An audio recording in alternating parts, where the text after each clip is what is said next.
Puisi, selamat malam. Perkenalkan, nama saya Fatimah. Malam ini saya berada di tengah-tengah acara 24 jam menari, tepatnya di ISI Surakarta. Nah, sejak jam 6 pagi tadi, masyarakat masih berantusias hingga saat ini untuk melihat para penari. Yuk kita lihat keseruannya.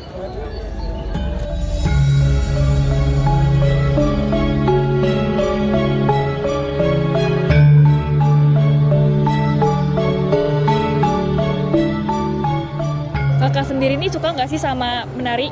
Nah, kalau saya dari kecil itu suka menari, Kak. Dari TK itu sudah diajari nari. Kebetulan ayah saya itu pernah kayak dulu waktu mudanya ayah itu pernah kayak punya apa ya gitu di rumah gitu. Tapi sekarang udah enggak itu sih. Saya juga sebenarnya isi ini udah cita-cita saya dari dulu ya, tapi sama mama nggak dibolehin di sini, jadi ya gitu. Sayang banget ya. Iya. Kalau idola kakak sendiri ada nggak sih penari idola kakak tuh? Kalau penari idola aku itu kayaknya semuanya idola aku. Kalau bisa. Kak, makasih ya Kak udah berkenan di wawancara dari LPM. Sebelumnya aku mau nanya nih, kan kakak ini cantik-cantik banget ya, bajunya juga lucu-lucu banget, ada capingnya. Ada nggak sih makna di balik busana-busana yang kakak pakai malam ini?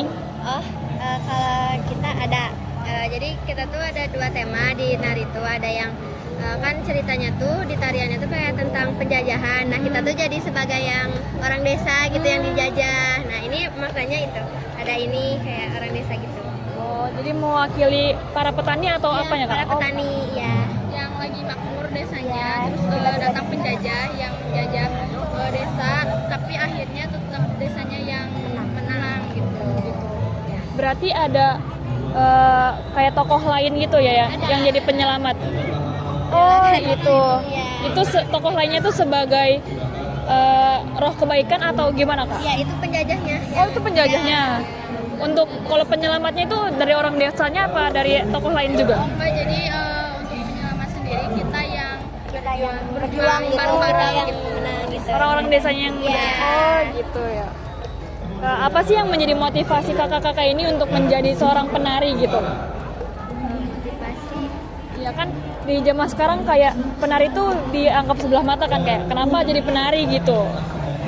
Lebih kayak kalau di aku sendiri kayak lebih kayak hobi juga, terus pengen lebih mengenal lebih dalam gitu tentang ilmu budaya seni gitu.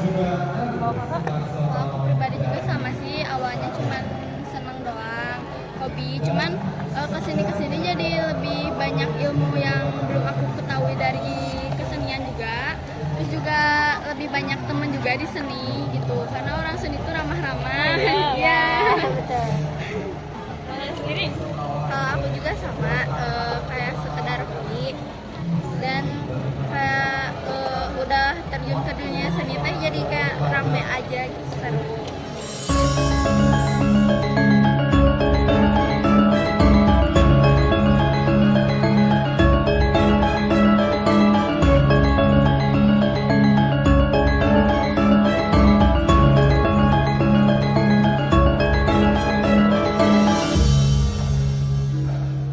Apa sih yang membuat kamu tertarik untuk menonton 24 jam menari ini?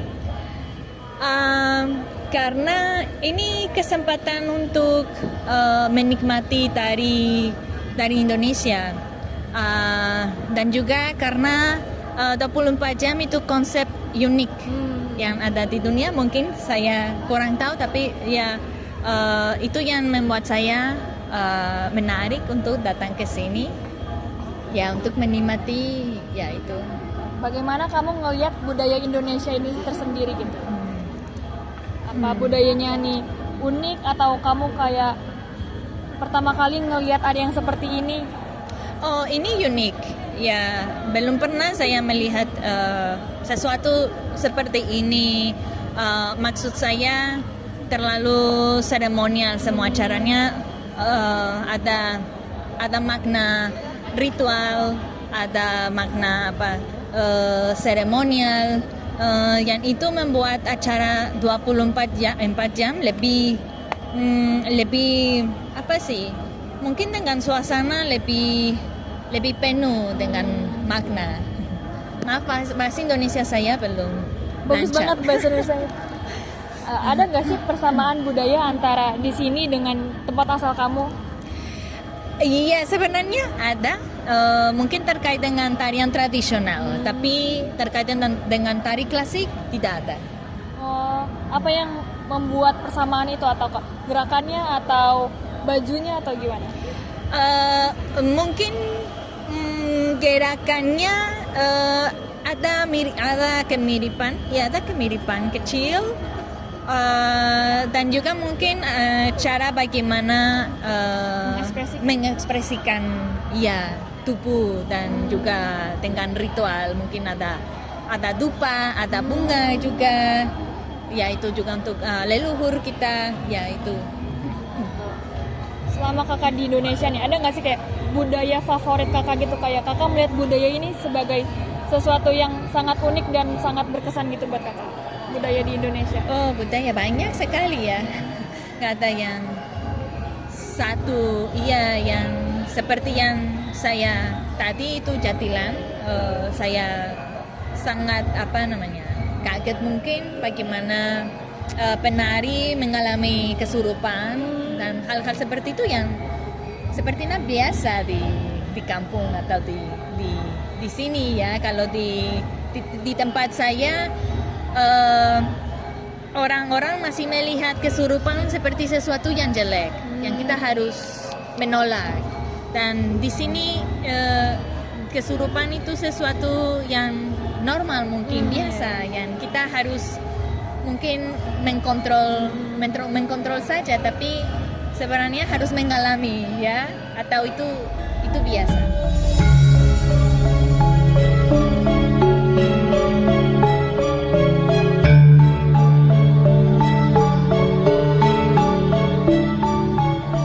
Apa sih tanggapan Bapak melihat seni tari ini sebagai seni pertunjukan?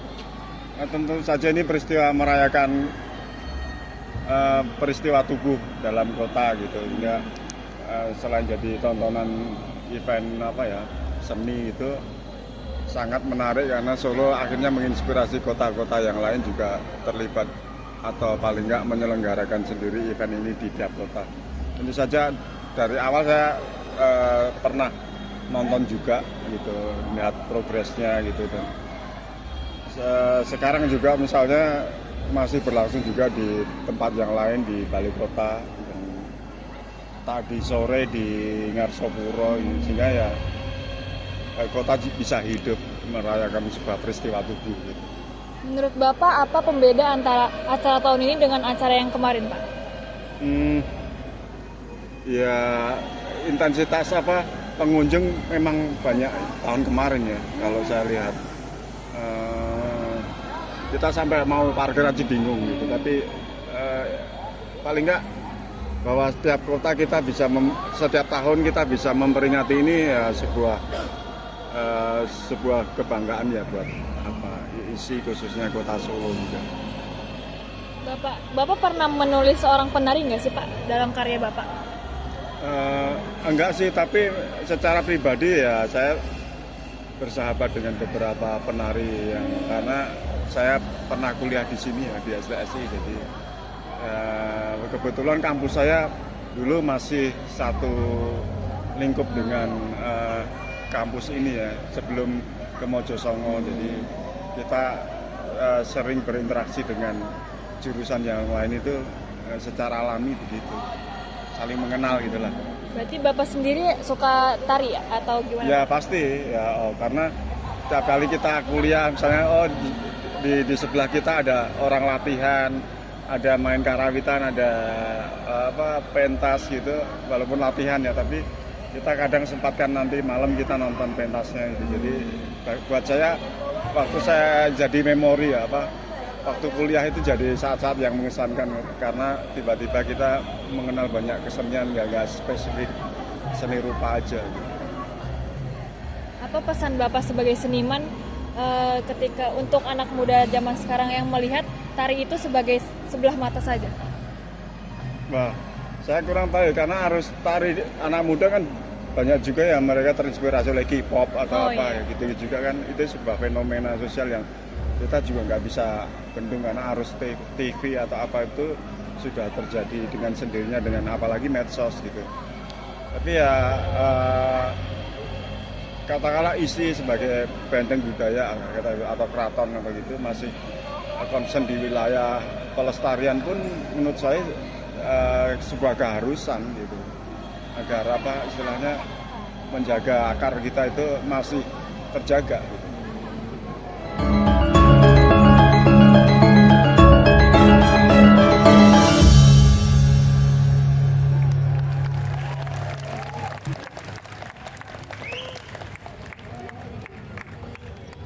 Nah, gimana nih Sobat Intuisi? Ternyata budaya kita tuh unik-unik dan indah banget ya. Yuk sama-sama kita lestarikan dan jaga budaya yang kita punya. Saya pamit undur diri dan mewakili LPM Intuisi. Selamat Hari Tari Sedunia. Salam Persma.